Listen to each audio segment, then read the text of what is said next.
जय राधा माधवा जय कुंज बिहारी जय गोपी जन वल्लभा जय गिरिवरधारी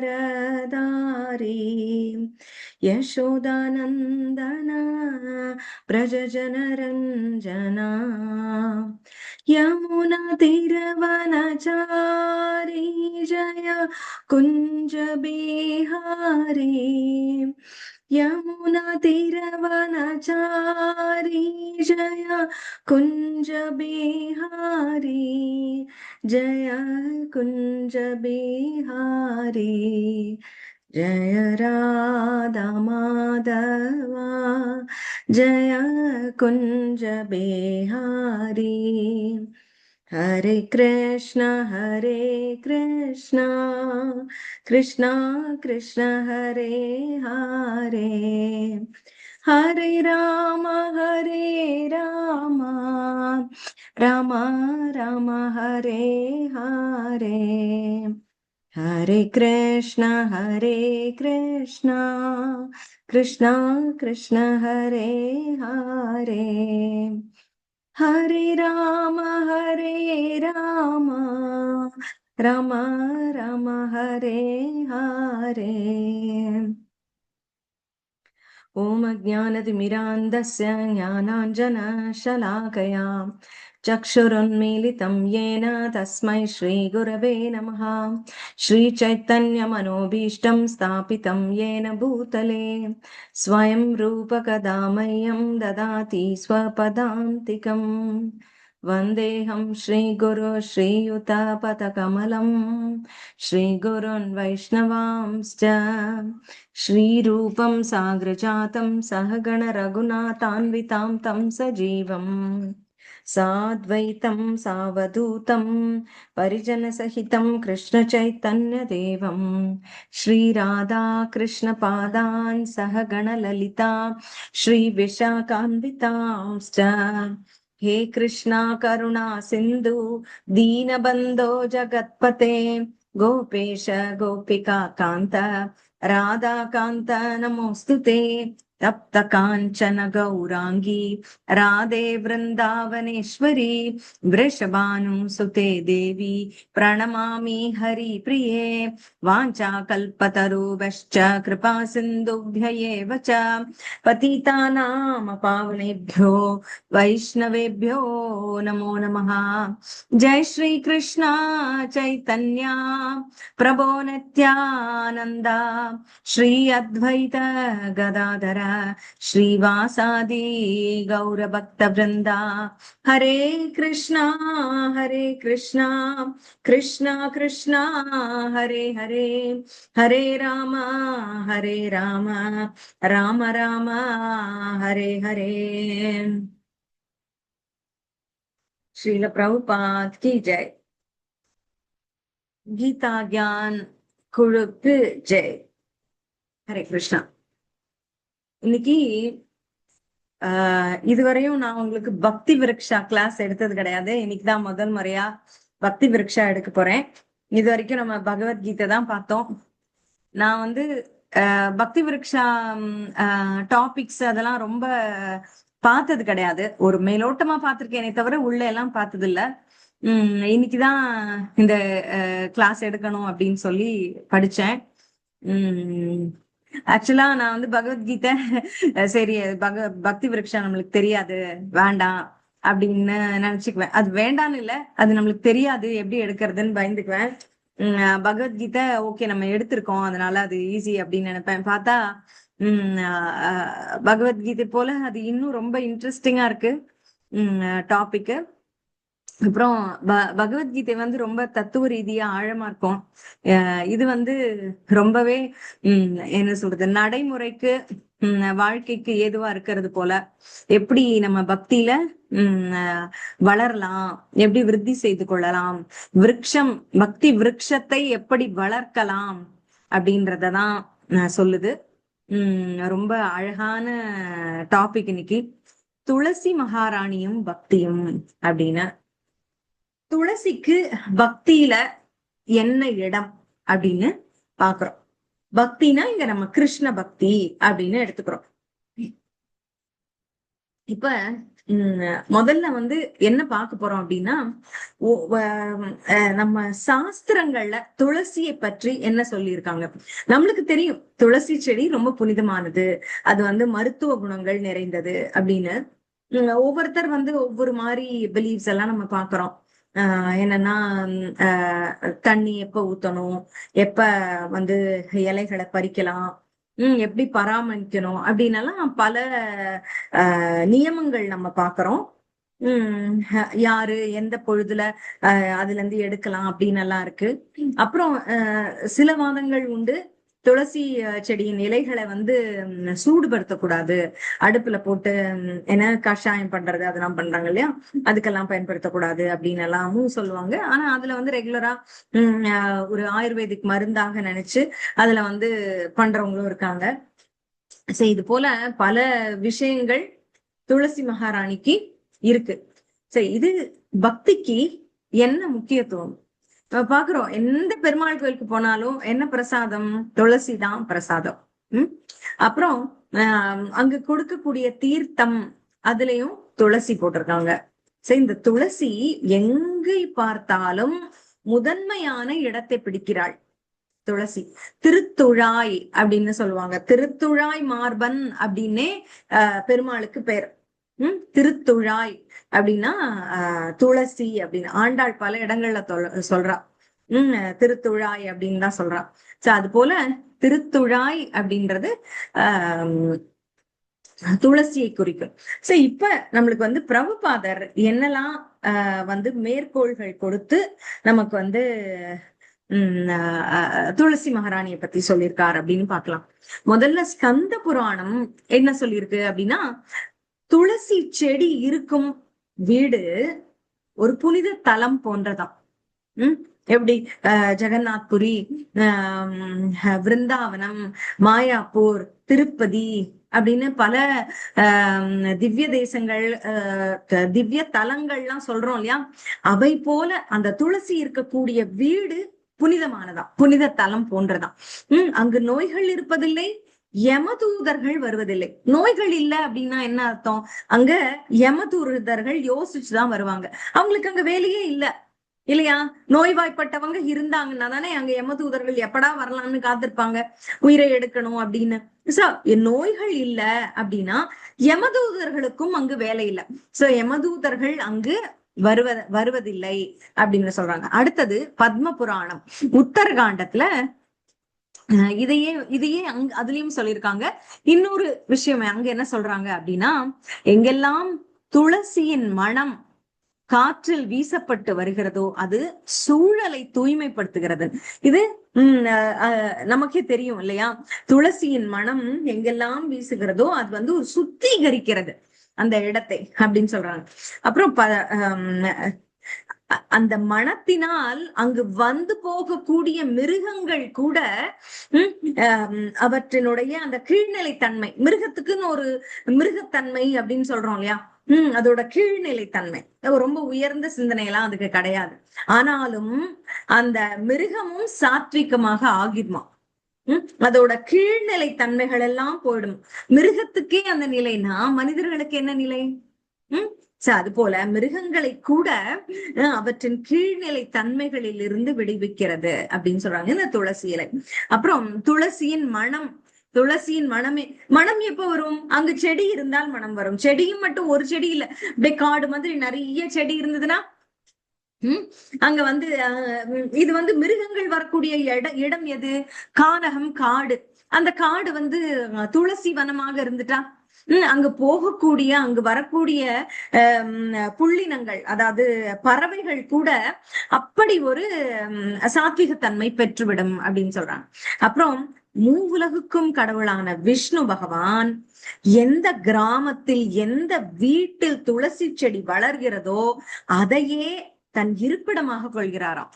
அந்த வீட்டை விஷ்ணு பகவான் மூவுலகுக்கும் தலைவர், அவர் மூவுலகம் இருக்கு, அவர் எங்க வேணா இருக்கலாம். ஆனா அவர் எதை சூஸ் பண்ணுவாரு? எங்கு துளசி இருக்கிறதோ அங்கு அவர் வாசம் செய்வார். நான் இப்பதான் ரீசெண்டா எங்கேயோ பார்த்தேனே, துளசி செடி அப்படி ஒரு கனமான பார்க், அதாவது அதனுடைய தண்டு அவ்வளவு கனமா பெருசா இருந்தது. அப்ப நினைச்சேன் இதுக்கு வந்து உம் புதுசு புதுசா நட்டிருக்க மாட்டாங்க. அதுவும் ஒரு இதுதான் என்ன சொல்றது, துளசி மாடத்துல வச்சிருந்தது ஒரு கோவில்ல. இப்போ தரையில வளருதுன்னா அது வந்து நிறைய மண் வளம் இருக்கு, அதனால நல்லா வளத்தோட வளருது. ரொம்ப தடிமனான வேறு வேறு அதனுடைய என்ன சொல்லுவாங்க, ஸ்டெம்முக்கு தண்டெல்லாம் பெருசா இருக்குன்னு சொல்லலாம். ஆனா இது துளசி மாடத்துல இருக்கு. இருந்தாலும் அது பார்த்தாலே தெரியுது, அது புதுசு புதுசா அவங்க திரும்ப திரும்ப நட்டெல்லாம் வைக்கல. போயிருச்சு புதுசா நடுறோம் புதுசா நடுறோம்னு இல்ல, அது அவ்வளவு கனமா இருக்கு. அது கணக்கான நாட்களாக அது அங்கேயே வளர்ந்து வருகிறது, அந்த பகவான் கிருப்பையாலுன்னு தெரியுது. அப்படியாக இந்த மூவுலகுக்கும் கடவுளாக இருக்கக்கூடிய விஷ்ணு பகவான் எதை தேர்ந்தெடுக்கிறார், எங்கு வாசம் செய்ய ஆசைப்படுவார் அப்படின்னா துளசி செடி இருக்கக்கூடிய இடத்தில். வீடாக இருக்கலாம், கிராமமாக இருக்கலாம். அப்பதான் நான் நினைச்சேன் இந்த துளசி இவ்வளவு நல்லா இருக்கே, அப்ப இந்த கோவிலில் வாசம் செய்வதை பகவான் தேர்ந்தெடுத்திருப்பாரா இருக்கும் அப்படின்னு. சோ அது போல அந்த வீட்டில், அந்த ஊரில் எந்தவித அசம்பாவிதமும் நேர்வதில்லையா. தேவையற்ற ஒரு கெலாமிட்டிஸ் சொல்றாங்கல்ல, டிராஜடிஸ், அசம்பாவிதங்கள், இயற்கை சீற்றங்கள் அங்கு நடக்கிறது இல்ல அப்படின்னு சொல்றாங்க. அப்புறம் ஏழ்மை இருக்காதான், நோய் இருக்காதான், உற்றார் உறவினர்களுக்கிடையே பிரிவாற்றாமை, பிரிஞ்சுட்டாங்க, இவங்களுக்கு இவங்களுக்கு சண்டை, என்ன நாள்பட்ட பகை, அப்படி ஜாதி சண்டை அதெல்லாம் இருக்காதான். நாங்க அவர்கள் கிட்ட சுமூகம் நிலவும். ஏன் அப்படின்னா அவர்கள் வந்து சாத்விகமாக இந்த செடியை வளர்ப்பதிலேயே பக்தி ஸ்ரத்தையோட இருக்காங்க அப்படின்னா உறவை வளர்ப்பதுல எப்படி இருப்பாங்க அப்படின்றது. அந்த செடி, அந்த துளசி செடி அவர்களுக்கு அந்த பக்குவத்தை கொடுக்கிறது அப்படின்னு. அந்த எந்த அசம்பாவிதமும் நேர்வதில்லை. ஏழ்மை, நோய் மற்றும் உற்றார் உறவினர்களே பிரிவாற்றாமை, பிரிவு பிரிவு பிரிவு ஆற்றாமை இல்ல, பிரிவே இருக்காது முதல்ல. இவங்க இப்படி பிரிஞ்சுட்டாங்க, இவங்க வந்து ரொம்ப நாளா பேசுறது இல்ல, தலைமுறை தலைமுறையா பகை அப்படின்னு எல்லாம் இருக்காதான், சண்டை அப்படின்னு எல்லாம். அது போல சோ பகவான் கிருஷ்ணருடன் நித்தியமாக உறவு கொண்டுள்ள துளசி தேவியை போற்றுவதற்கு, முழுமையாக போற்றுவதற்கு நம்மால் ஒருபோதும் முடியாது. அதனுடைய குளோரிஸ், அதனுடைய மகிமைகளை முழுமையாக சொல்வதற்கு முடியவே முடியாதான். ஏன்னா அவ்வளவு இருக்கான். ஏன்னா பகவானுக்கு அவள் வந்து துளசி தேவி வந்து நித்திய உறவு கொண்டவள், எப்போதும் அவரோட இருக்கா. அப்படி அவரோட நெஞ்சோடு சேர்ந்தே இருக்கிறாள். அவளுடைய மகிமையை சொல்லணும்னா நம்மளோட ஆயுள் காலம் பத்தாது, நமக்கு அறிவும் போராது அப்படின்னு சொல்றாங்க. இருந்தாலும் சாஸ்திரங்கள் கூறும் துளசி தேவியின் மகிமையை இங்க கீழே வரும்படி ஒரு பட்டியல் கொடுத்திருக்காங்க. அதுல முதலாவதாக துளசி பக்தி தொண்டின் பக்தி சாரம், அவள்தான் பக்தி தொண்டுக்கு சாரம் அவள் அப்படின்னு சொல்றாங்க. துளசியின் இலைகள், பூக்கள், வேர், காம்பு, கிளைகள், அப்புறம் அதோட கிளைகள், தண்டு, எவ்ரி பார்ட், ஒவ்வொரு பகுதியும், துளசியினோட ஒவ்வொரு பகுதியும், நிழல், அது கொடுக்கக்கூடிய நிழல் கூட ஆன்மீகமயமானதான். நான் சில ஊர்கள்ல பார்த்திருக்கேன், கோவில்கள்ல அந்த கட்டை இருக்கு இல்லையா, அந்த காஞ்சு போன இது, அதுல திரி செஞ்சு விளக்கு ஏற்றுவாங்க. துளசியினுடைய அந்த காம்பு இது போயிருச்சு அப்படின்னு அதை தூக்கி போடாம அதுலயே வந்து திரிச்சு அந்த சருகா போன இலைகளை கூட அந்த பஞ்சோடு சேர்த்து திரியாக திரிச்சு அதுல வந்து திரி செய்து தாமோதர ஆர்த்திக்கு காட்டுவாங்க. அது நான் பார்த்திருக்கேன். அப்புறம் அந்த குச்சி குச்சியா அதுல நிறைய இருக்கும் இல்லையா, குச்சி காஞ்ச அந்த ட்விக்ஸ்ன்னு சொல்ற குச்சி, அதெல்லாம் கட் பண்ணி எடுத்துக்குவாங்க. அதனுடைய நுனியில வந்து ஒரு பந்து போட்டு சுத்திட்டு, அந்த நம்ம இயர்பட்ஸ் எப்படி இருக்கு அது மாதிரி பண்ணி அதை நெய்யில தோச்சு அதை வந்து பகவானுக்கு காட்டுவாங்க. அந்த தீக்குச்சி போல அது எண்டு வரைக்கும் எரிய விட்டு அதனுடைய அந்த லைட்டை ஆஃபர் பண்ணுவாங்க. சோ அப்ப அதுக்கு அந்த அதனுடைய மனம், அது துளசி காம்பா இருக்கு இல்லையா, துளசியினுடைய குச்சியா இருக்கு, அதனால அவ்வளோ ஒரு நல்ல மனம் கொடுக்கும். அப்படி செய்யறதும் வழக்கம். செய்தான் ஒவ்வொரு பாகம், துளசியின் பாகமும் பயனுள்ளது அப்படின்னு சொல்றாங்க. அது ஆன்மீகமயமானது. பயன் மட்டும் இல்ல, இப்ப வாழை கூட தான் பயன், தென்னை கூட தான் பயன், பல மரங்கள் அது போல எல்லா பாகங்களும் பயன் தருவதாக இருக்கு. ஆனா துளசியை பொறுத்தவரை அது ஆன்மீகமயமானது அப்படின்னு சொல்றாங்க. அடுத்தது பக்தியுடன் இது பாருங்க, யார் ஒருவர் துளசியினுடைய அந்த இதை உரைச்சு மட்டை, அந்த பட்டை இருக்கு இல்லையா, இந்த பட்டை சோம்புக்குன்னு நம்ம பட்டை சொல்றோம்ல, அந்த பட்டை துளசி பட்டை காஞ்ச அந்த காம்பு, அத உரைச்சு சந்தனமாக குழம்பா வரும்ல உரைச்சோம்னா, அந்த அந்த மட்டையின் குழம்பை சந்தனம் போல உரைத்து கிருஷ்ண விக்கிரகத்துக்கு மேல பூசுகிறாரோ, அதனை பூசி வழிபடுகிறோம். இப்ப சந்தனை காப்புக்காக எப்படி பூசுவோம், சந்தனம் உரைச்சு பூசுவோம் இல்லையா, அதனால அது போல இந்த துளசியையும் துளசி பட்டையையும் உரைத்து பூசலாமா. அப்படி பூசி வழிபடும் போது 100 நாள் வழிபட்ட பலனை பெறுவர். ஒரு நாள் அப்படி வழிபட்டாலும் 100 நாள் வழிபட்ட பலன் அப்படின்னு சொல்றாங்க. இது எவ்வளவு ஒரு அழகான ஒரு புது விஷயம். இதையே இன்னைக்குதான் நான் இதை படிச்சேன். அடுத்தது துளசி மஞ்சரினா அந்த பூ. சோ துளசி மஞ்சரியை கிருஷ்ணருக்கு படைப்பவர் அனைத்து விதமான மலர்களையும் கிருஷ்ணருக்கு படைத்த பலனை பெறுவர். அதை படைச்சா எல்லா விதமான மலர்களையும் படைத்தது போல, வேற ஒண்ணுமே கிடைக்கல மலர்களே அப்படின்னா துளசி மஞ்சரியை படைக்கலாம் அப்படின்னு.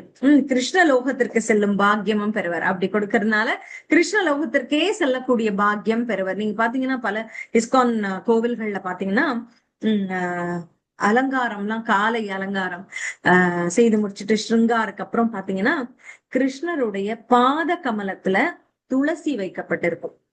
ஒரு துளசி இலை, சில சமயம் மஞ்சரிகள் கூட இருக்கும், துளசி வச்சிருப்பாங்க பாதத்துல. அத நான் சாயங்காலம் நம்ம சயன ஆர்த்தியின் போது அதுல சந்தனத்தால அதை ஒட்டியிருப்பாங்க. அத மிக பக்தர்கள் அது ரொம்பவுமே பவித்திரமான ஒரு பிரசாதமாக எடுத்துக்கொண்டு போவதை நான் பார்த்திருக்கேன். சோ அப்படி அதுக்கு அந்த கிருஷ்ணரின் பாதத்துக்கு துளசி மஞ்சரியையும் துளசியையும் கொடுப்பவர்கள் அவருடைய லோகத்துக்கு கண்டிப்பாக செல்லக்கூடிய பாக்கியம் பெறுவார்கள் அப்படின்னு சொல்றாங்க. அடுத்தது துளசி இருக்கும் வனத்துக்கோ வீட்டுக்கோ அருகில் சென்றால் கூட பெரிய பெரிய பாவங்கள்லாம் நீங்குமா. என்ன மாதிரி பாவம்? பிராமணரை கொன்ற பாவம் கூட நீங்கும் அப்படின்னு சொல்றாங்க. அப்புறம் துளசி இருக்கக்கூடிய வீடு, நகரம் அல்லது காடு, எதுவாக இருந்தாலும் அங்கே பகவான் கிருஷ்ணர் ஆனந்தமாக வாசம் செய்கிறார். துளசி இருக்கக்கூடிய வீட்டில் பகவான் கிருஷ்ணர் வாசம் செய்வார். அப்புறம் துளசி செடி இருக்கும் வீட்டில் கெட்ட நேரம் என்று ஒன்று இருக்கவே இருக்காதாம். அங்க ஒரு பேட் டைம், கெடுதல் நடக்குதுன்றது இருக்கவே இருக்காது. அனைத்து புண்ணிய தலங்களுக்கும் புனிதமாக தூய்மையாக, அதையும் விட தூய்மையானதாக அந்த வீட்டை ஆக்குமாறு அப்படின்னு சொல்றாங்க. துளசியின் தூய நறுமணம் அதனை முகரும் ஒவ்வொருவரையும் தூய்மைப்படுத்தும். அந்த துளசியை முகர்ந்தாலே நமக்கு தூய்மை கொடுக்குமா. எப்படி அப்படின்னா நம்முடைய சிந்தனை எப்படியாக இருந்தாலும் அதனை சமன்படுத்தும். இன்னைக்குதான் நான் ராதேஷாம் பிரபுவோட ஒரு லெக்சர் கேட்டுட்டு இருந்தேன். அதாவது எப்ப நமக்கு நம்முடைய அமைதி குலைகிறது அப்படின்னா, ஏதோ ஒன்று பேசுகிறோம் அல்லது கேட்கிறோம், அப்பதான் நம்மளுக்கு ஏதோ படிச்சோம்னா கூட பெருசா பாதிக்காது. படிச்சுட்டு இருக்கும் போதோ இல்ல ஒரு பாதிக்கக்கூடிய விஷயத்த படிக்கிறோம் அப்படின்னாலாம் இல்ல, பேசுகிறோம் யாரோடையோ தேவையில்லாதது, அவங்க எதையோ நம்மளுக்கு சொல்றாங்க, சொன்னோன்னு சுள்ளுன்னு கோவம் வந்துடுது, அது எப்படி நீங்க என்ன சொல்லலாம் அப்படின்னு. இது போல ஒருவர் பேசும் பொழுது எப்ப பேசணும் அப்படின்னு வச்சுக்கணும் அப்படின்னு சொல்ற. எப்ப நான் ஜபம் பண்ணி முடிச்சோன்ன முக்கியமான குடும்ப விஷயங்களை எல்லாம் பேசாதீங்க அப்படின்னு சொல்றார். ஏன் அப்படின்னா அப்ப அமைதியான ஒரு நிலையில இருக்கும் மனது. அப்ப வந்து ப்ரொடக்டிவான விஷயத்த பேசணும். அப்ப போய் குடும்பத்துல சர்ச்சையாக இருக்கக்கூடிய விஷயங்களை பேசினா அது வந்து ஒரு சரி அமைதியான மனநிலையில நம்ம அதை அணுகலாம் அப்படின்னாலும், எப்போதுமே பௌதிக வாழ்க்கையில அமைதியை கொடுக்கக்கூடியதுன்னு ஏதாவது இருக்கா? இல்ல. பிரச்சனைகள் பிரச்சனைகள் எல்லாம் தான் நம்ம டிஸ்கஸ் பண்ண போறோம். எவ்வளவுதான் நீங்க ஆன்மீகத்துல இருந்தாலும் உங்களுடைய கணவரோ மனைவியோ உங்களுக்கு வந்து ஏதோ சொல்றாங்க அப்படின்னா அதை பொறுத்து கொள்ளக்கூடிய தன்மை உங்களுக்கு இருக்குமா அப்படின்னு தெரியாது. நம்ம விரைந்து சண்டை போடுறதுக்கு ரெடியா இருக்கக்கூடிய ஒரே ஒரு நபர் நம்முடைய பார்ட்னர் தான், ஸ்பௌஸ் அப்படின்னு சொல்ற கணவனோ மனைவியோ. அப்ப தேவையில்லாத உரையாடல்களை நல்ல சாத்வீகமான நேரத்துல அவாய்ட் பண்றது நல்லது அப்படின்னு சொன்னார். அது மாதிரி இந்த துளசியின் மனம் நம்மை வந்து நம் மனதிற்குள் உள்ளத்து தலைக்குள் இருக்கக்கூடிய அந்த கபடுகளை கள்ளத்தனமான என்னென்னமோ போய் உட்கார்ந்துருக்கோம். நமக்கு வந்து நம்ம படிக்கிறோம், பொறாமைப்படக்கூடாது, கோபப்படக்கூடாது, பொறுத்துக்கணும், எல்லாம் நினைக்கிறோம். ஆனா அதெல்லாம் எங்கேயோ ஒரு இடத்துல அப்படியே போய் அடை புடிச்ச மாதிரி ஒட்டிக்கிட்டுதான் இருக்கு. அதெல்லாம் தொடச்சி எடுக்கணுமே. அதுதான் நம்ம மனதில இருக்கக்கூடிய அசுத்தங்கள். உள்ளத்திலயும் இருக்கு, மூளையிலயும் இருக்கு. இந்த மாதிரி துளசியின் மனம் போன்ற விஷயங்களை முகர முகர அந்த துளசியின் மனத்தை முகர முகர நாம் தூய்மை அடைவோம்னா என்ன அர்த்தம்? நம்முடைய உள்ளத்தில் இருக்கக்கூடிய மாசு, நம்ம உள் மாசு, அக மாசு, அக இது என்ன சொல்றது, அசுத்தம், அதுதான் களையப்படும் அப்படின்னு எடுத்துக்கணும். துளசியின் தூய நறுமணம் அதனை முகரும் ஒவ்வொருவரையும் தூய்மைப்படுத்தும் அப்படின்னு சொல்றாங்க. கிருஷ்ணரும் ஏனைய பல தேவர்களும் துளசி செடியின் வேரில் இருந்து எடுக்கப்பட்ட மண் உள்ள வீட்டில் வாசம் செய்வர். துளசி செடியின் வேறு பக்கத்துல மண் இருக்கு இல்லையா, எங்க துளசி மகாராணி உட்கார்ந்து இருக்காளோ அந்த மண்ணும் புனிதமா. துளசி மட்டும் புனிதம் இல்ல, துளசியினுடைய ஸ்பரிசம் கிடைத்த, அருகாமை கிடைத்த அந்த மண்ணு கூட புனிதமானதான்.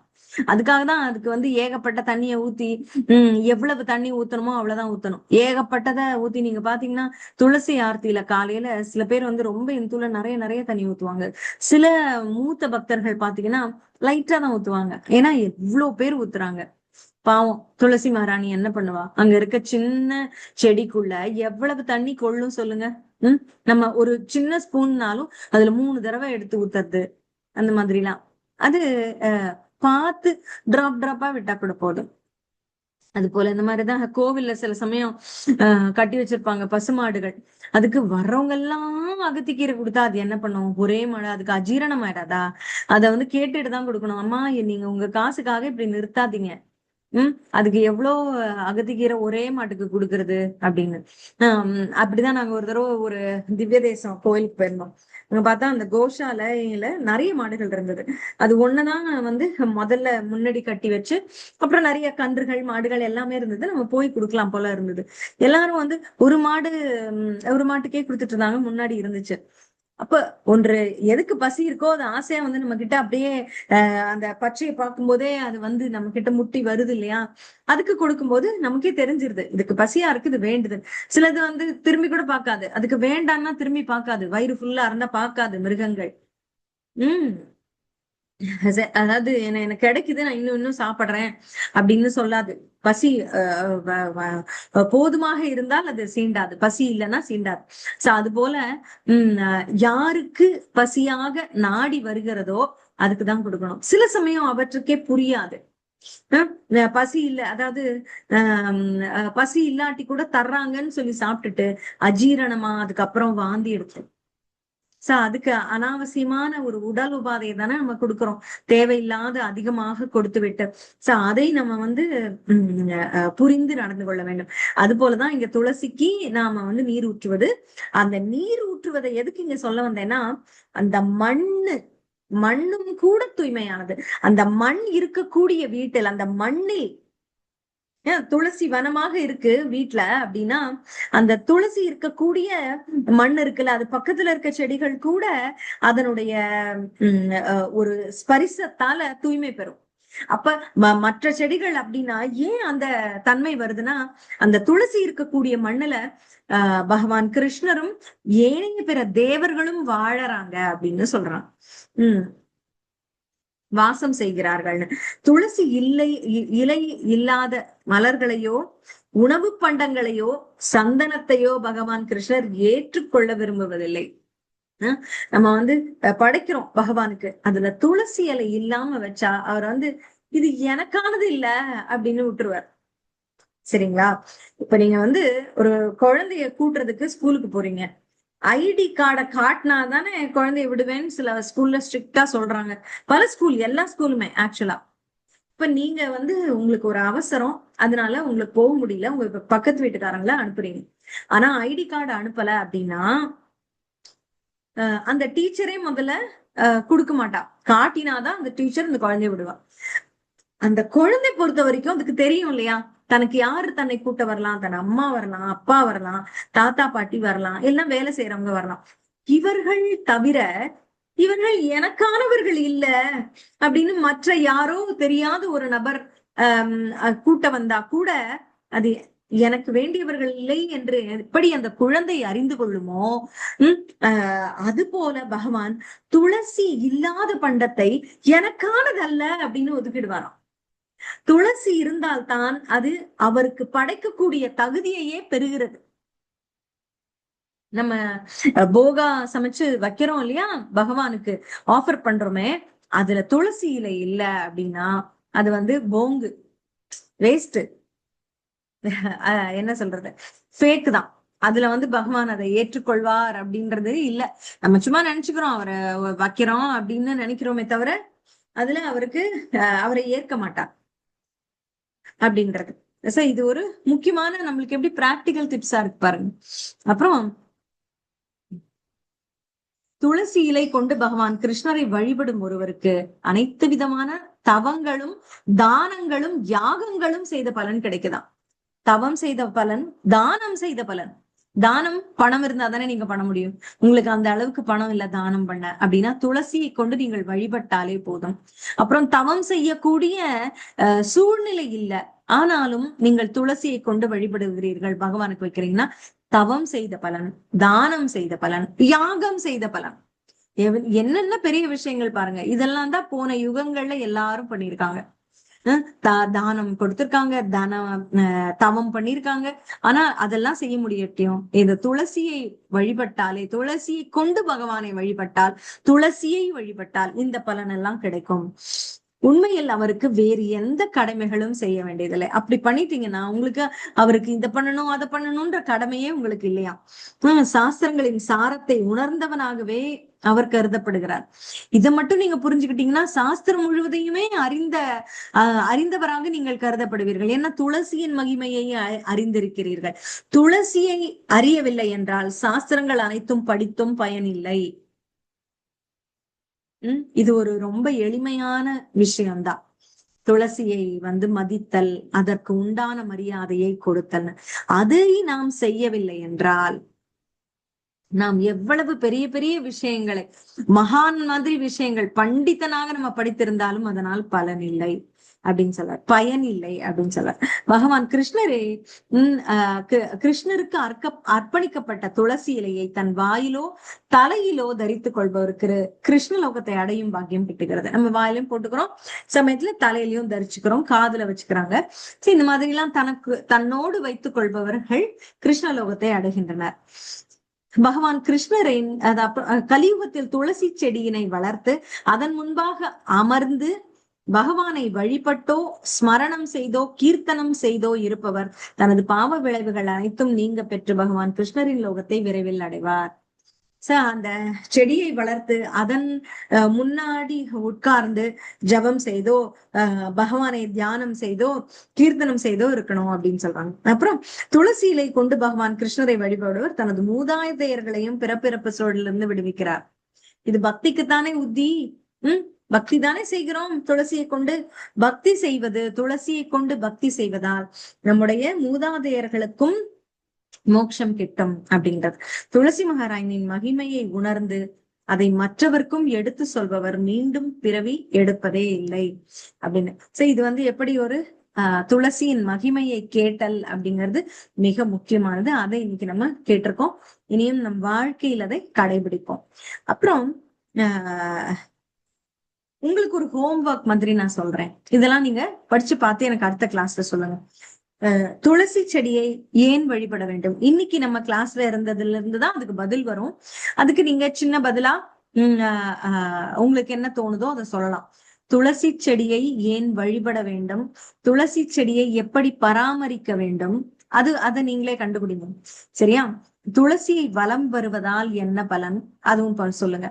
அப்புறம் துளசி செடி ஜட உலகத்தை சார்ந்தது என்று எண்ண வேண்டாம் அப்படின்னு சொல்றாங்க. அப்படி ஒரு எண்ணம் இருக்கு அப்படின்னா அது வந்து இந்த பௌதிக உலகத்துடையது தானே அப்படின்னு தோன்றுகிறதா? ஆம் அப்படின்னு தோணுனா அது ஏன், இல்லைன்னு தோணுனா அது ஏன், அதையும் நீங்க யோசிச்சு பார்க்கலாம். அதுக்கு இப்பவே உங்களுக்கு பதில் தெரிஞ்சா கூட நீங்க டிஸ்கஸ் பண்ணலாம் என் கூட. சரியா? துளசி மகாராணியை எப்படி வழிபடலாம் அப்படின்றதையும் நீங்க ஆராய்ச்சி செய்து உங்களுக்கு கிடைக்கக்கூடிய புத்தகங்கள்ல படிச்சோ இல்ல சில லெக்சர்ஸ் கேட்டோ இதை பற்றி நீங்கள் இன்னும் சிந்திக்க வேண்டும் என்பதற்காக இந்த மாதிரியான கேள்விகள் உங்களுக்கு கொடுக்கப்படுகிறது பக்தி விருட்சால. சோ இதை கொண்டு நீங்கள் வந்து இதோடு முடிஞ்சிடுறது இல்ல. நீங்க கேட்டுக்கொள்வது இதுல இருந்து நீங்க என்ன பண்ணலாம், இன்னைக்கு கேட்டதுல இருந்து நம்ம இன்னும் இதுல ஒரு கோடிட்டு தான் காட்டியிருக்காங்க. நீங்க கோலம் போடுவது உங்களுடைய வேலை. கோடு போட்டா ரோடு போடுறோம்னு சொல்றாங்கல்ல, அது மாதிரி இப்ப கோடிட்டு காட்டுறாங்க இதெல்லாம். இதுக்கு மேல நீங்க புரிஞ்சுக்கணும் அப்படின்னு நினைச்சா இன்னும் சில சாஸ்திரங்களுக்கு நீங்கள் சென்று படிக்க வேண்டும். இன்னும் சில லெக்சர்ஸ், இன்னும் நல்ல பெரிய பெரிய மகான்களுடைய லெக்சர்ஸ் இருக்கலாம். அதெல்லாம் எடுத்து நீங்க துளசி மகாராணி பத்தி பிரபுபாதர் என்ன சொல்லியிருக்கார் அப்படின்னு லெக்சர்ஸ் எல்லாம் ஆன்லைன்ல இருக்கும். அதை எடுத்து நீங்க படிச்சு பார்க்கலாம், கேட்டு பார்க்கலாம். சரியா? இதுக்கு ஃபர்தரா நீங்க என்ன பண்ணலாங்கிறதுக்கு இதை பண்ணி பாருங்க. அப்புறம் துளசி மகாராணியின் அருளை அனுதினமும் பெற எப்படி சேவை செய்யலாம் அப்படின்னு நீங்க நினைக்கிறீர்கள் அப்படின்றதையும் நம்ம கிளாஸ் முடிஞ்சோன்னு டிஸ்கஸ் பண்ணலாம். அதுக்கு முன்னாடி இன்னும் ஒரே ஒரு 2 கதைகள், ரொம்ப அருமையான கதைகள், அதை வந்து உங்களோட பகிர்ந்துக்கலாம் அப்படின்னு இருக்கேன். ஒரே நிமிஷம்.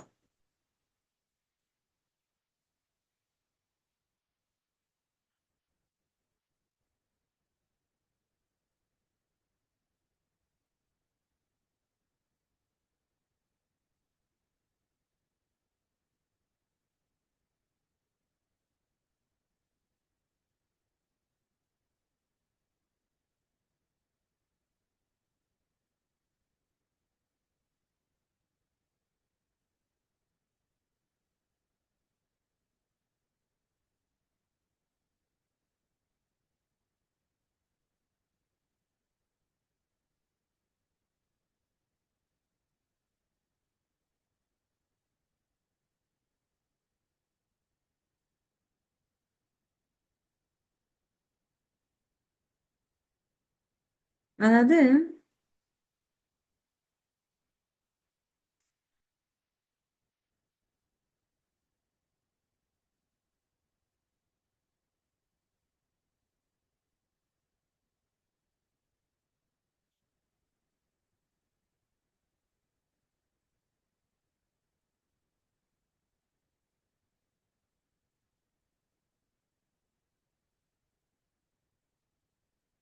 அதாவது இதுல இன்னும் சொல்லியிருக்காங்க, அந்த இலைகளை வந்து காலையில் தான் பறிக்க வேண்டும்.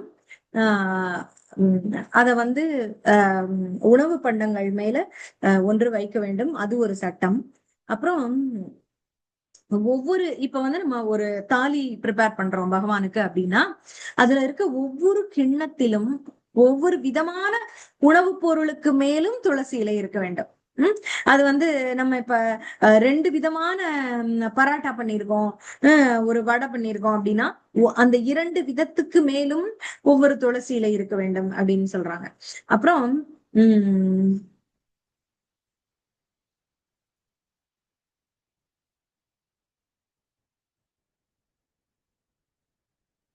சோ இதை வந்து நீங்க பிராக்டிஸ் பண்ணி பார்க்கலாம் ரெகுலராகவே. இதான் உங்களுக்கு ப்ராக்டிக்கல் லெசன். இரண்டு கதைகள்னு சொன்னேன் இல்லையா, அதை சொல்றேன். ரொம்ப அழகான கதைகள் அது. ஒரு நிமிஷம் இருந்தது, என்ன போச்சு சார், நான் அதை எடுத்து எழுதிக்கல, நான் நினைச்சேன் சரி. ஒரு நிமிஷம்.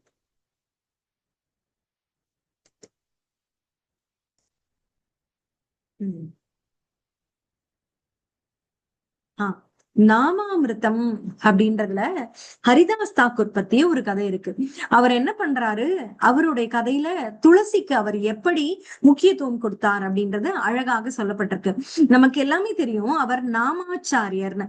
அவர் ஏன் நாமாச்சாரியர் அப்படின்னா, அவர் நாமங்களை ஒரு நாளைக்கு 3,00,000 முறை ஹரிநாமம் ஜெபிப்பாராம். அவர் எப்படி ஜெபிப்பார் அப்படின்னா, அவர் வந்து ஒரு ஒரு குடில் கட்டி இருந்தாராம் ஒரு தனிமையான வனத்துல. அங்கு வந்து ஒரு துளசி செடியை வளர்த்தாராம். அந்த துளசி செடிக்கு எதிர்த்தாப்புல உட்கார்ந்துதான் இந்த 3,00,000 நாமங்களையும் ஜெபிப்பாராம். சோ இந்த 3,00,000 ஜெபிக்கணும் அப்படின்னா காலை மாலை இரவுன்னு பார்க்காம அவர் ஜெபித்தாக வேண்டும். சோ அப்ப ஒரு நாள் முழுக்க அவருடைய தூங்கும் நேரம் போக மற்ற நேரம் எல்லாம் அந்த துளசி செடிக்கு முன்னாலேயே உட்கார்ந்து ஜபம் செய்வாராம்.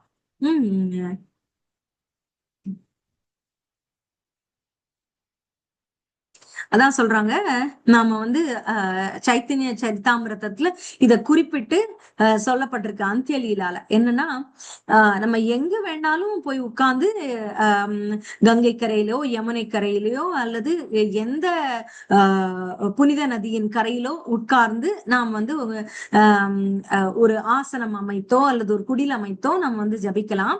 ஆனால் அங்கு ஒரு துளசி செடியை விதைத்து நம்ம வச்சுக்கணும் அப்படின்னு சொல்றாங்க. அப்ப ஹரே கிருஷ்ண மகா மந்திரத்தை ஜபிக்கிறது நமக்கு வந்து மிகுந்த பலனை கொடுக்கும் அப்படின்னு சொல்றாங்க. அது நம்மளுடைய ஆன்மீக வளர்ச்சிக்கு மிக மிக மிக ஒரு உயர்வை கொடுக்கும் அப்படின்னு சொல்றாங்க. அதனால ஹரே கிருஷ்ணா மகாமந்திரம் ஜபிக்கும் போது இஸ்கான் மக்கள் வந்து என்ன சொல்றாங்கன்னா, ஹரிதாஸ் தாக்கூருடைய எக்ஸாம்பிள் எடுத்துக்கிட்டு எல்லாருமே வந்து ஒரு துளசி செடியின் முன்னாடி ஒரு எளிமையாக பணிவாக அமர்ந்து ஜபம் செய்வது மிகுந்த நன்மை பயக்கும் அப்படின்னு சொல்றாங்க. இது இன்னைக்கு நம்ம ஒரு பாடமாக எடுத்துக்கலாம். அடுத்தது பகவான் சைத்தன்ய மகாபிரபு எப்படி வந்து அவதரித்தார் இந்த உலகத்தை வந்து உய்விக்க அப்படின்னு நம்ம பாக்குறோம்.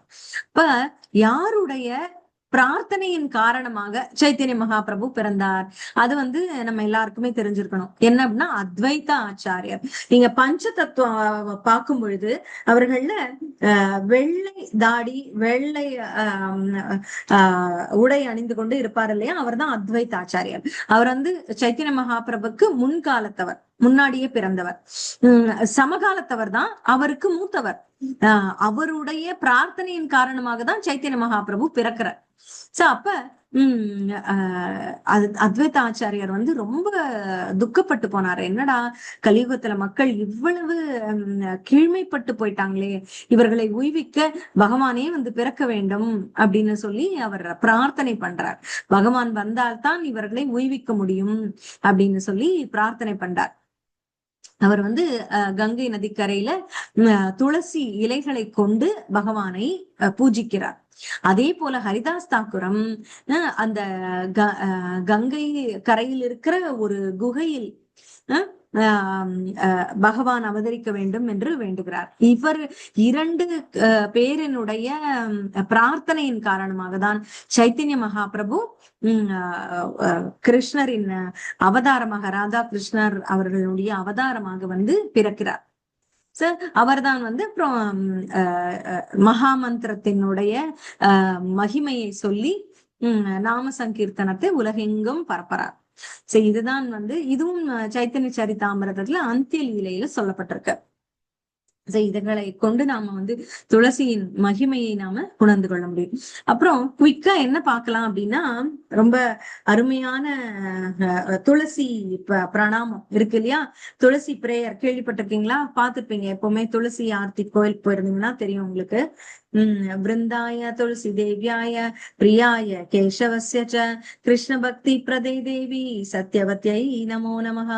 விருந்தாய துளசி தேவியாய பிரியாய கேசவஸ்ய ச கிருஷ்ண பக்தி பிரதே தேவி சத்யவத்யை நமோ நமஹ அப்படின்னு சொல்றாங்க.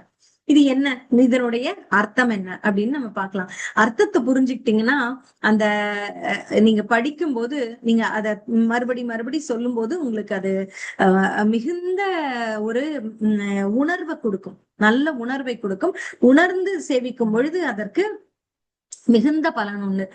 நீங்களே ஒரு அனுபவமே வித்தியாசமா இருக்கும். அர்த்தம் புரியாம நம்ம ஏதோ சொல்லும் போதே இவ்வளவு அனுபவம் இருக்கே, அர்த்தம் புரிஞ்சு சொன்னோம்னா எவ்வளவு நல்லா இருக்கும்.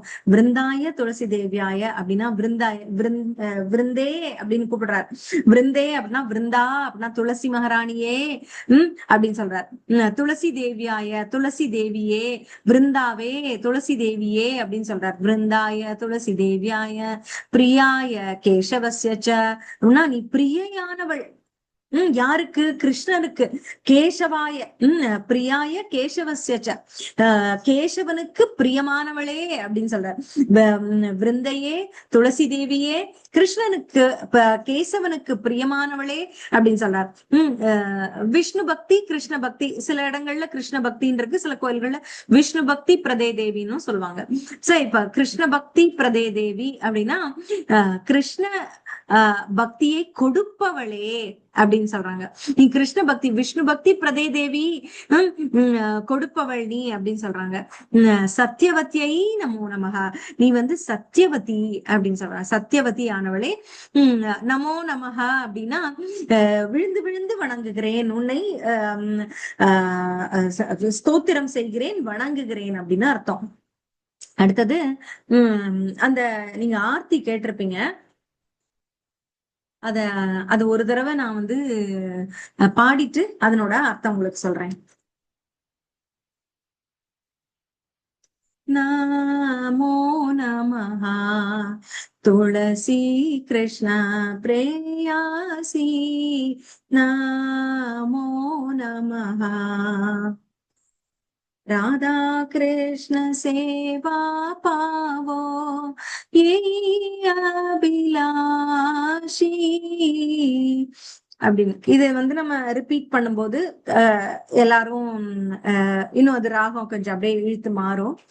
சேத்தோமார சரணாலோய் தாரவாஞ்ச பூர்ணாஹோய் கிருபா கோரி கோரோ தாரே वृंदावनवासी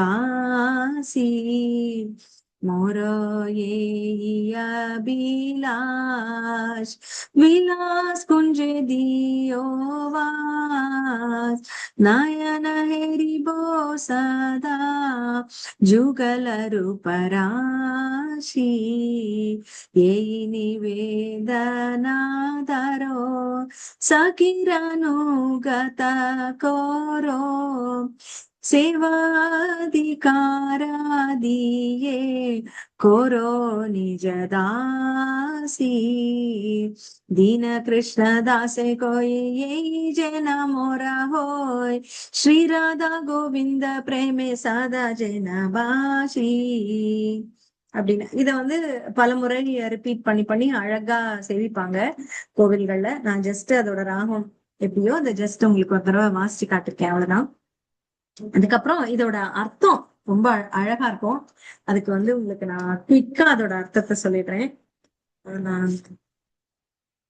அதாவது நமோ நமக துளசி கிருஷ்ண பிரயாசி, வணங்குகிறேன் அம்மா துளசி மாதா, கிருஷ்ணனுக்கு பிரியமானவளே, கிருஷ்ண பிரேயசி, நீ கிருஷ்ணனுக்கு பிரியமானவள், உன்னை நான் வணங்குகிறேன் அப்படின்னு. ராதா கிருஷ்ண சேவா பாவோ, எனக்கு வந்து பெற்றுக்கொடு, பாவோ வாங்கி கொடு அப்படின்னு சொல்ல. ராதா கிருஷ்ண சேவையை எனக்கு வாங்கி கொடு.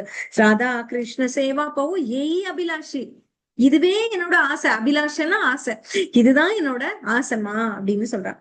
ஜே தோமார சரணாலோய்.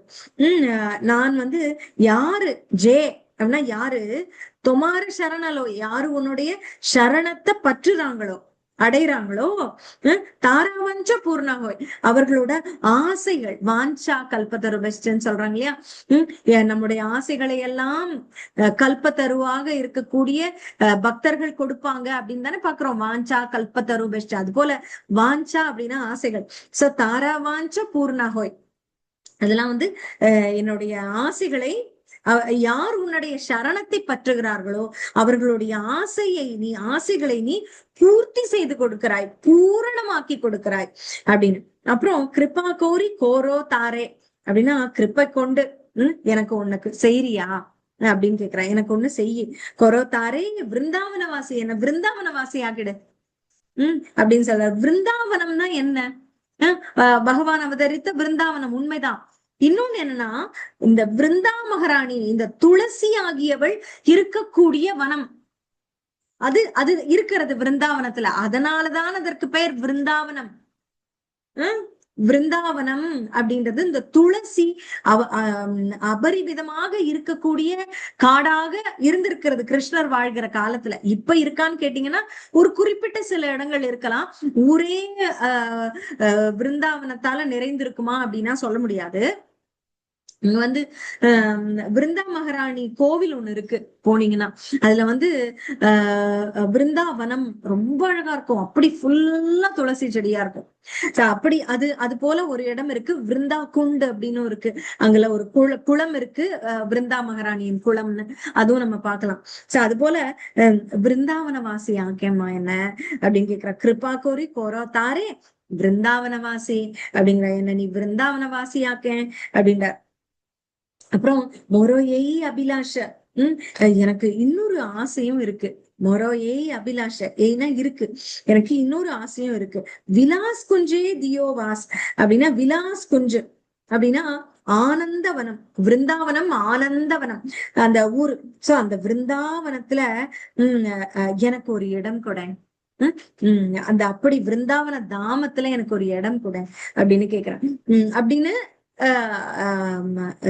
கேக்குறாங்க, துளசி மகாராணியை கேட்பது போல. நயன ஹரிபோ சதா யுகல ரூபதாசி. அதாவது நயன அப்படின்னா கண்களால நான், எனக்கு வந்து எப்போதுமே கண்கள்ல பட்டுக்கொண்டே இருக்க வேண்டும். என்ன பட்டுக்கொண்டே இருக்க வேண்டும்? பார்த்து கொண்டே இருக்க வேண்டும். நான் எதை அப்படின்னா சதா யுகல ரூபதாசி, சதா ராதா கிருஷ்ண லீலைகளை நான் நயனத்தால் பார்த்து கொண்டே இருக்க வேண்டும். அதனாலதான் எனக்கு அந்த விருந்தாவனத்துல வாசம் கொடுன்னு சொல்றேன்.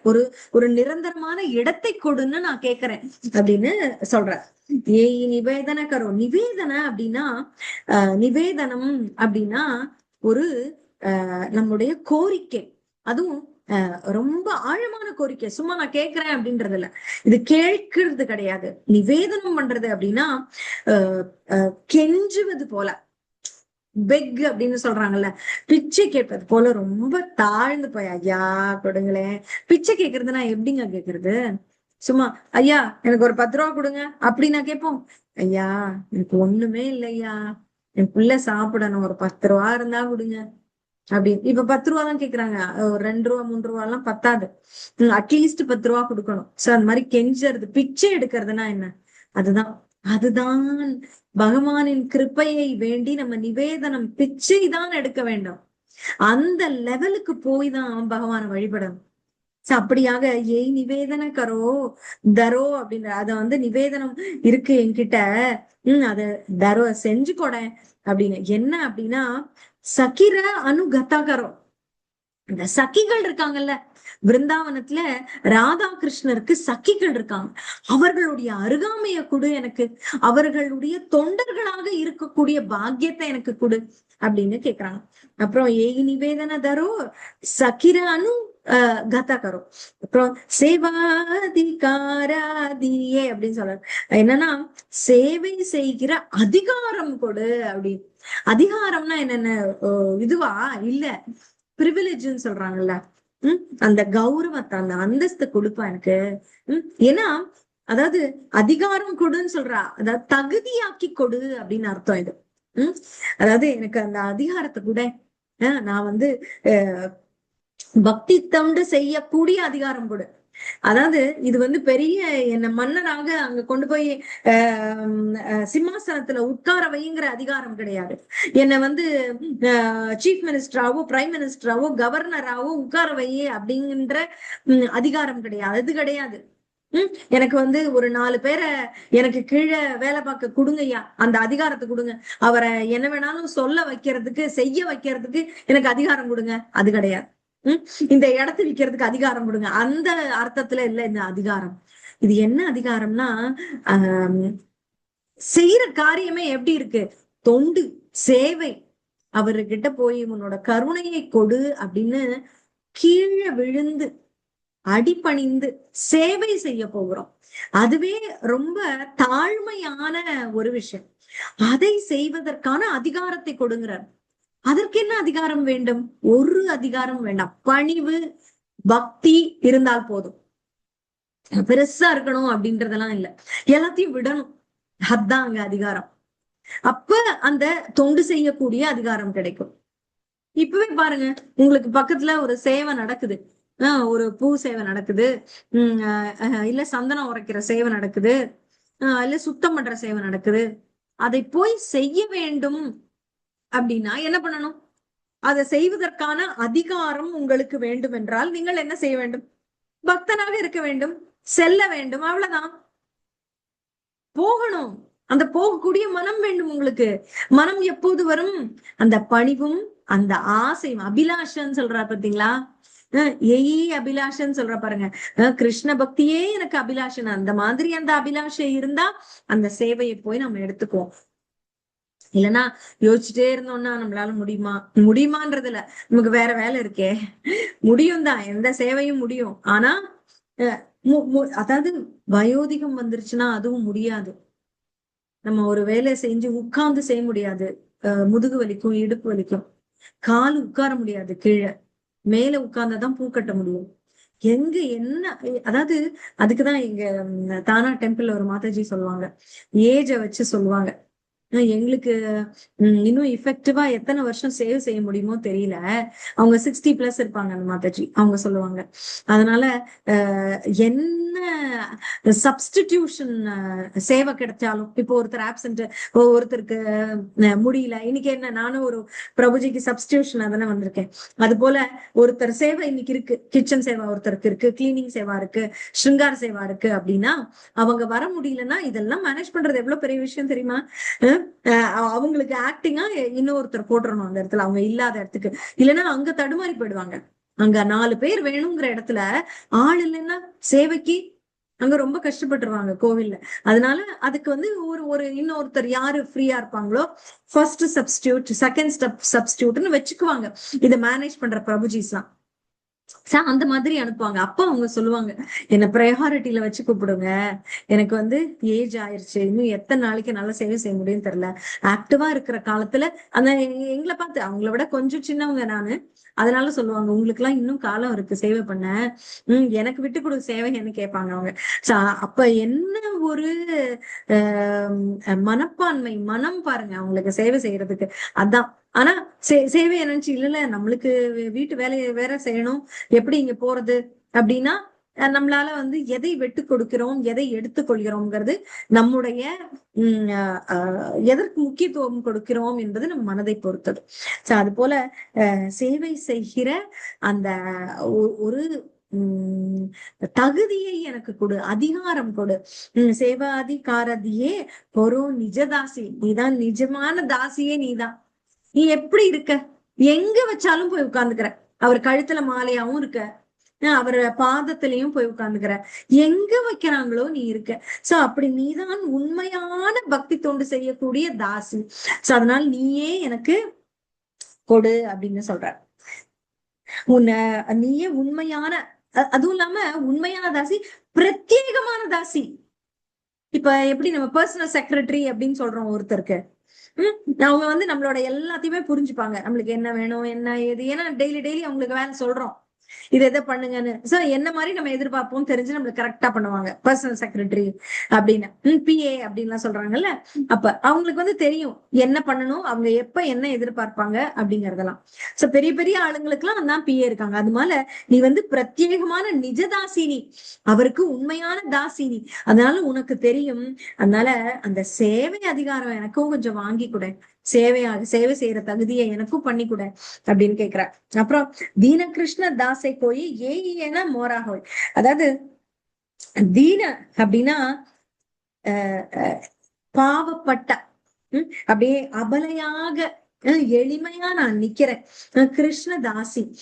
தீன கிருஷ்ணதாசை போய் யாராவது அப்படி வந்து கிருஷ்ணதாசனா நின்னா இதைத்தான் வேண்டுகிறாள். ஏய் என மொராஹோய், இதைதான் வேண்டா. என்ன வேண்டா? ஸ்ரீ ராதா கிருஷ்ண பிரேமே சதா என பாஷி. அதான் ராதா கிருஷ்ண பிரேமையில் எப்போதும் சஞ்சரிச்சு நீந்தி கொண்டிருக்கிற அந்த ஒரு பாக்கியத்தை அந்த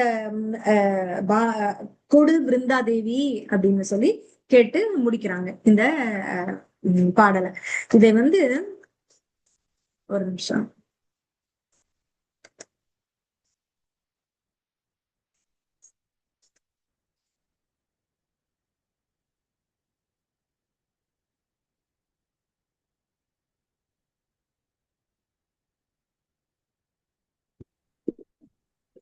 அப்புறம் இன்னும் ஒரு சின்ன ஸ்லோகம் இருக்கு. யானி காணி ச பாபானி பிரம்மஹத்யதி காணி ச தானி தானி பிரணசந்தி பிரதட்சிண பதே பதே. துளசி மகாராணிய பிரதட்சிணம் பண்ணும்போது சொல்லக்கூடிய மந்திரம் இது. இது என்ன அப்படின்னா, நான் என்னோட யானி காணி, நான் என்ன எது என்னென்ன பாப்பானி பாவங்கள், பிரம்மஹத்தி தோஷம் போல பிராமணரை கொன்ற பாவம் போன்ற பாவங்களை நான் செய்திருந்தாலும், அதிகாணி அது போல எண்ணற்ற பாவங்களை நான் செய்திருந்தாலும், தானி தானி அனைத்தையும் பிரணஷ்யந்தி அதெல்லாம் அழித்து கொடு, அழிந்து போகும்னே சொல்றாங்க. பிரணஷ்யந்தி பிரதட்சிண பதே பதே. இந்த துளசி மகாராணியை பிரதட்சணம் செய்வதனால் ஒவ்வொரு அடியிலும் என்னுடைய பாவங்கள் அழிந்து கொண்டே இருக்கிறது அப்படின்றத சொல்றாங்க. இது யாரு உடைய இது வந்து பெங்காலி ஸ்லோகம். இதனை எழுதியவர் வந்து ஒரு நிமிஷம் கொடுத்திருக்கா, எனக்கு ஞாபகம் வர மாட்டேங்குது. இத உங்க புஸ்தகங்கள்ல இருக்கா மாதாஜி? எதையாவது போட்டிருக்கா துளசி ஆர்த்தி யாரால இயற்றப்பட்டதுன்னு? இல்ல மாதாஜி, வெறும் அப்படியே கொடுத்துருக்காங்க, யாரால ஏற்றப்பட்டதுன்னு கொடுக்கல. நான் அடுத்த தடவை உங்களுக்கு பார்த்து சொல்றேன் அது எந்த தாக்குரர் கொடுத்தது அப்படின்னு, எந்த ஆச்சாரியர் கொடுத்தது அப்படின்னு. எனக்கும் வந்து டக்குன்னு தெரியல. சரிங்களா? சரி, இப்படியாக துளசியின் இன்னைக்குதான் நானுமே இத ரொம்ப டீப்பா பார்த்து புரிஞ்சுக்கிட்டேன். துளசி ஆர்த்தி என்னுடைய அர்த்தத்தையும் அதனுடைய முக்கியத்துவத்தையும் மகிமையும். சரி, எல்லாரும் இதனை தியானம் பண்ணி துளசியின் பிரார்த்தனை செய்யும்படி வேண்டி கேட்டுக்கிறேன். ஹரே கிருஷ்ணன்.